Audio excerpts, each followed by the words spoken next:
So we're good? Yep, we're good. Justin, we're going to go on. Okay, thank you. Good evening, everyone. This is the May 12th meeting of the Merrimack Agricultural Commission. The time is 7:17. Welcome to all listening. Comments from the press or public? Seeing none, we're going to move on to new business. Item A is the farmer's market. So far, after all the contracts we mailed out and all the postcards I mailed out, I've only received one vendor request for 2021 farmer's market at Vault Storage. I'm going to ask the commission what they think about this.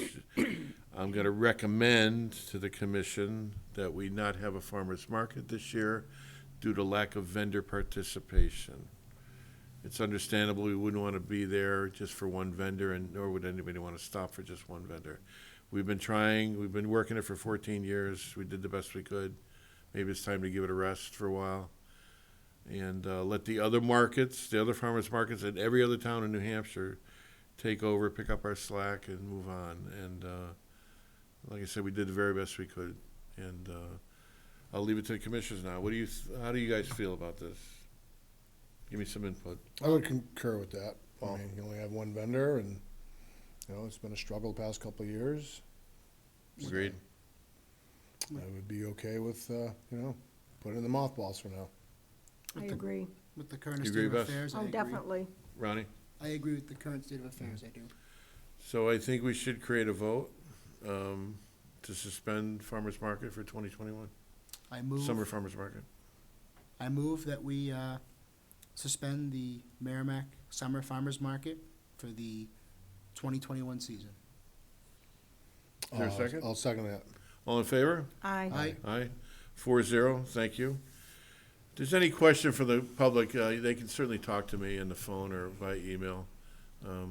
I really tried, we all really tried, and time for a little rest, I guess. Well, it was a tough year last year, too, and I Yeah. think a lot of people are still regrouping from that. so- COVID safety, yes, absolutely right, absolutely right. All right, moving on, item B, community garden. We have rented 49 garden plots so far this year. A lot of people are there right now gardening, putting their fences up, putting plant material in the ground.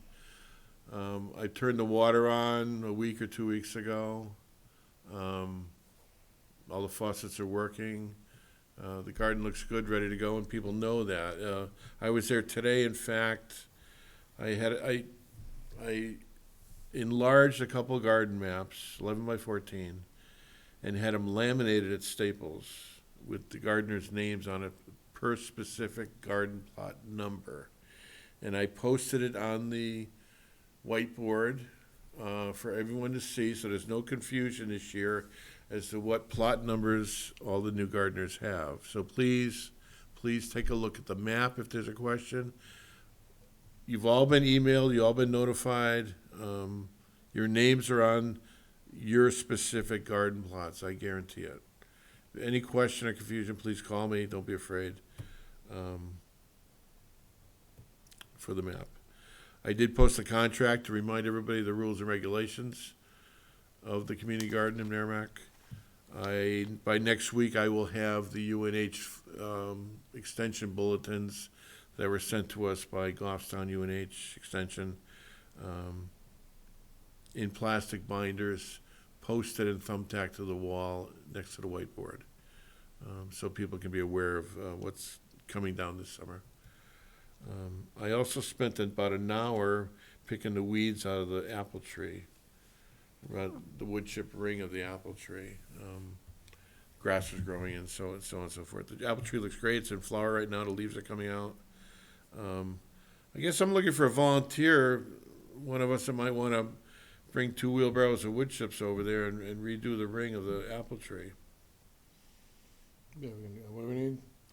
2 wheelbarrows in your pickup truck, backed up to the wood chip ring of the apple tree to wood chip that ring and keep the stone visible. I pulled all the weeds out today.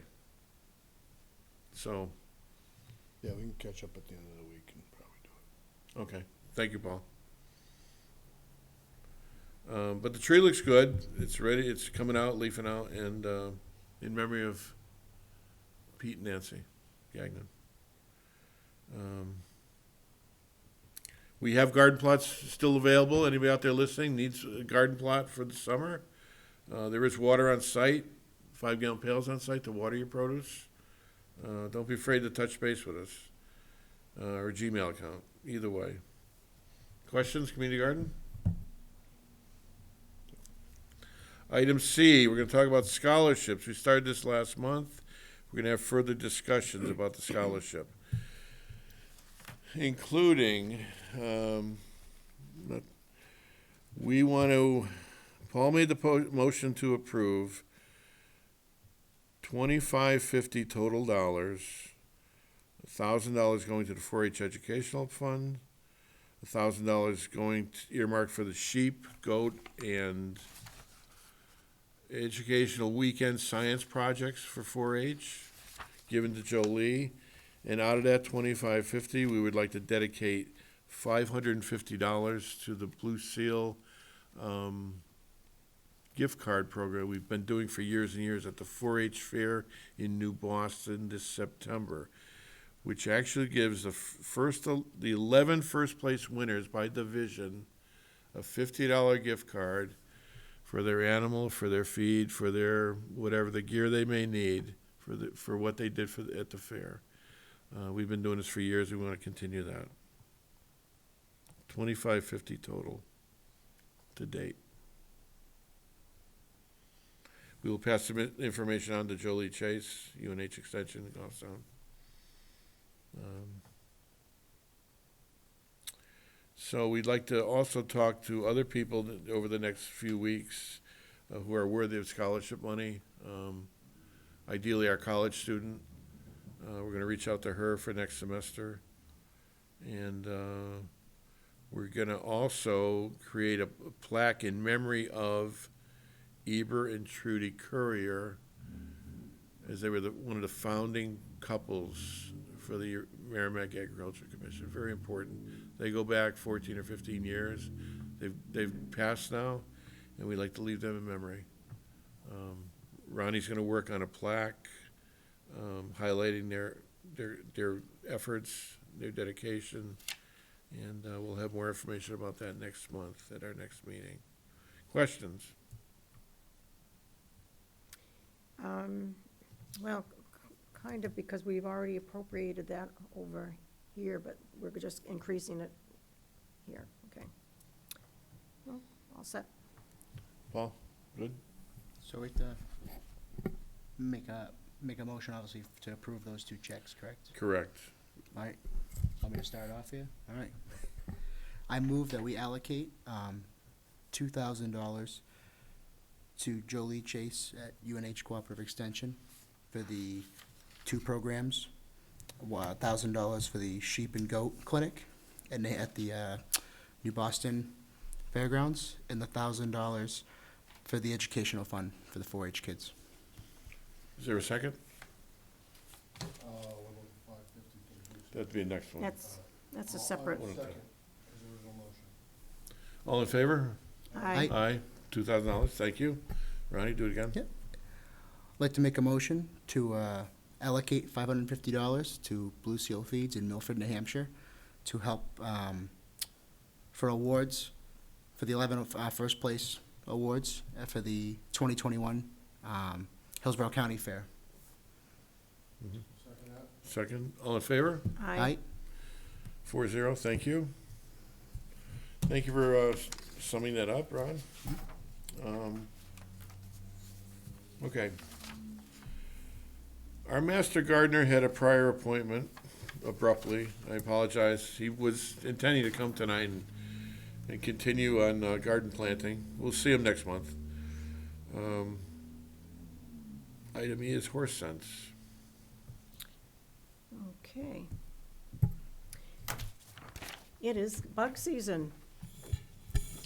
Getting close anyway, and horses certainly, bugs seem to trail them around.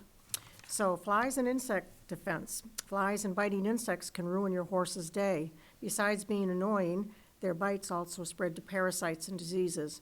Fly control products can help reduce the pest population and keep your horse comfortable in the barn, stable, or in the pasture. Pestering flies include horseflies, house, face, and horn flies, along with stable flies, gnats, fleas, ticks, jiggers, lice, mites, and other bugs with really long names. With basic maintenance and the right pest control products, you can keep pests to a minimum. Start by taking care of manure. Keeping the stable area clean will also reduce the odor, attract fewer flies, and reduce their breeding nearby. Move the manure away from the stable and the flies will follow. Clean your horse's stall regularly. Even the smallest urine and manure residue will attract pests. Keep your horse's feed inaccessible to critters. Sometimes the most damaging, even fatal, pests are the ones we can't see. It is advised to have your veterinarian do a fecal check before using wormers. Should your horse have worms, they will know the best product to treat with, or if your horse needs to be treated at all. Because flies are inevitable, maintenance won't be enough. A variety of pest control products could include fly masks, sheets, repellents, and sprays, feed-through fly control or fly predators, and there's also a number of homemade formulas that you can make up to use. A lot of people use garlic because garlic was go through. Taking these steps won't eradicate those bugs completely, but you'll have a cleaner barn and happier horses. Thank you, Bess, very nice. Speaking of bugs, there's ticks everywhere, everybody should aware of that. Yeah, they're really bad. Everywhere. One of the gals at work said she just walked her dog out and came back and they were, When Caden takes Cashew for a walk down to the river every night, there's 7 or 8 ticks on her. So we mowed the grass, we put a bush hog on one of the tractors and mowed the grass, but they're still there. Because she's on the end of a leash and she's on the edge of everything. well, because the ticks like to hang out at the top of the grass, It's probably correct, you're probably correct, Bess, yes. or they harbor in the leaves, when they're, So he has to take her in the shower, get her hair wet, and then find more, especially the baby ticks, a little oh yeah, they're small so ones. hard to see. That's the only way we can find them all. But 7 or 8 is a good night, average night. That's how many are out there. Anyway, not many black flies yet, but they're coming, I'm sure. Thank you, Bess, for the horse sense. We're gonna skip the treasurer's report this month. We'll have it next month to Right. update. Item G, review of draft minutes, April 14. We made a couple corrections in the scholarship paragraph, but other than that, I'm pretty happy with the minutes. Anybody have any other concerns I thought it looked good. No, just the corrections that we discussed. that we talked about? Motion, Yep. motion, go I'm ahead. sorry. Motion to accept? With corrections. With corrections. With corrections, I apologize. Yes. I'll second it. All in favor? Aye. Aye. 4-0, thank you all. We have new minutes. Moving on, comments from the press, comments from the public, comments from the commissioners. We have more garden plots at Wasserman Park, if anybody's interested in gardening this summer. It's a great opportunity, $10 for each 10 by 10 plot. There's water on site. You can grow your own vegetables for the whole summer. There are other people, experienced gardeners there to help you if you have questions. It's a great deal, an absolute great deal. The Community Gardens has a Gmail account going through the town manager's office. And of course, you can call me directly and leave a message on my phone if you wanted to. It's that time of year where you can almost put your tomatoes and peppers out. It's getting warmer, even though at night we're down to 40 degrees. It's not going to freeze anymore, probably. Something to think about. I went to a greenhouse last Sunday in Bedford, and they had a myriad of vegetables upon vegetables in so many greenhouses, and everything looks great. And I would encourage people who are going to garden this year to get out early before that supply dwindles, and you're going to realize you went shopping too late. So, something to think about. Anybody else? Our next meeting is June 9th, right here in Matthew Thornton Room. Thank you all for listening. Don't be afraid to touch base. Any questions? Motion to adjourn? Motion to adjourn? All in favor? Aye. Thank you all for listening.